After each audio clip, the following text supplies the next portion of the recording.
آزادی بیان言论自由 free speech.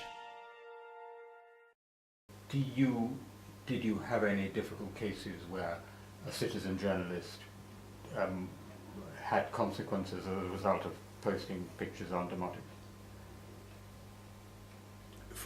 With their safety compromised? Yes.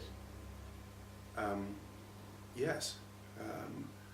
We were one of very few news organizations in Tehran in 2009, in the summer of 2009, for the Green Failed Revolution, whatever you want to call it. And about 24 photojournalists running around, quite extraordinary for us to have done that.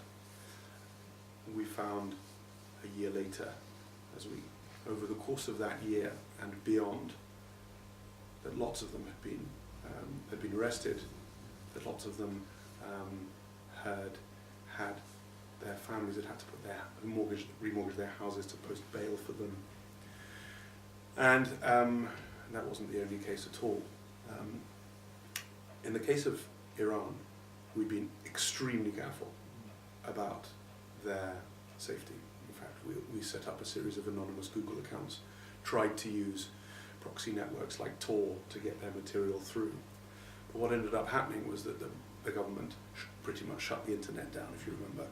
And so proxy networks became completely unusable, and we had to rely on these anonymous accounts. They worked. What ended up happening was that many of these photojournalists, many of whom were protesters themselves, were posting those pictures on other sites where they could be identified. Right.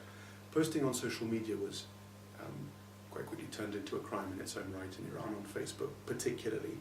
And then, of course, it was only exacerbated, we heard, because they were seen to be contributing directly to Western media, not just by posting to social media, but also through demotics into the world media.